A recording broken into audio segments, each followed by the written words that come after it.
भारत और बांग्लादेश के बीच जबरदस्त ट्रेड वॉर शुरू हो गई है। भारत के व्यापारिक हमले के बाद बांग्लादेश ने पलटवार करने की कोशिश की है, लेकिन वो पलटवार भी बांग्लादेश को ले डूबा। बांग्लादेश ने भारत के कई सामानों पर बैन लगा दिया है। ये बैन भारत की किन चीजों पर लगाया गया है वो आपको आगे बताएंगे, लेकिन भारत के साथ इस ट्रेड वॉर में बांग्लादेश बुरी तरह से फंस गया है। आपको बता दे कि ट्रेड वॉर यानी व्यापार जंग किसी सैन्य जंग से भी खतरनाक होती है, क्योंकि व्यापार जंग का सीधा असर आम लोगों पर पड़ता है और अब भारत और बांग्लादेश के बीच शुरू हुई इस ट्रेड वॉर का असर बांग्लादेश पर ही दिख रहा है। बांग्लादेश में तबाही मचनी शुरू हो गई है, लेकिन आप ये जानकर हैरान हो जाएंगे कि जिस समय भारत और बांग्लादेश के बीच ट्रेड वॉर शुरू हुई है, ठीक उसी वक्त रूस ने अपने 3 जहाजों को बांग्लादेश भेज दिया। रूस ने अपने जहाज बांग्लादेश क्यों भेजे और भारत कैसे बांग्लादेश को बर्बाद कर रहा है, वो आपको इस वीडियो में बताते हैं। दरअसल भारत के नॉर्थ ईस्ट राज्यों पर मोहम्मद यूनुस के विवादित बयान के बाद भारत ने कुछ दिन पहले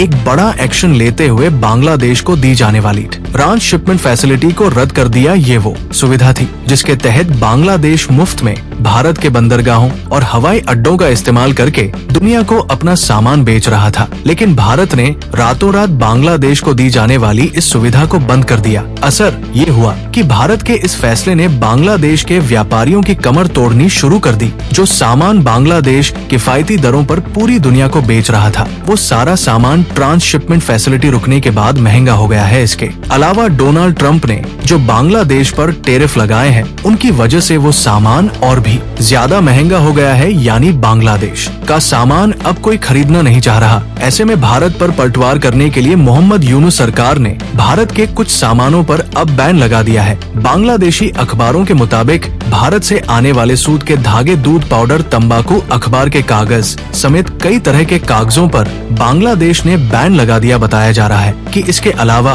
कुछ और सामान भी है जिसे बांग्लादेश अब भारत से इंपोर्ट नहीं करेगा। लेकिन जिस वक्त मोहम्मद यूनुस सरकार ने भारत के प्रोडक्ट्स पर बैन लगाया, ठीक उसी समय रूस के 3 सैन्य जहाज बांग्लादेश के चिटकों पर आकर खड़े हो गए। मोहम्मद यूनुस को ये जानकर झटका लगेगा कि भारत की तारीफ करने के बाद बांग्लादेश के आर्मी चीफ वकार उज्जमान अपने ही स्तर पर रूस से बातचीत कर रहे हैं। वकार उज्जमान मोहम्मद यूनुस के कट्टर विरोधी बन गए हैं। एक्सपर्ट्स का कहना है कि वकार उज्जमान मोहम्मद यूनुस को बिना बताए ही एक अघोषित स्टेट हेड के तौर पर रूस के दौरे पर पहुंच गए। रूस पहुंचकर वकारुज्जमान ने रूस की सरकार और सेना दोनों से मुलाकात की और चुपचाप बांग्लादेश वापस आ गए वकारुज्जमान। जैसे ही बांग्लादेश वापस आए तो रूस ने अपने 3 जहाज चिटगोंग भेज दिए। बताया जा रहा है कि रूस और बांग्लादेश की सेना आपस में मेलजोल बढ़ा रही है ताकि जरूरत पड़ने पर साथ मिलकर काम किया जा सके। शेख हसीना जब प्रधानमंत्री थी तब रूस के संबंध बांग्लादेश के साथ मजबूत थे।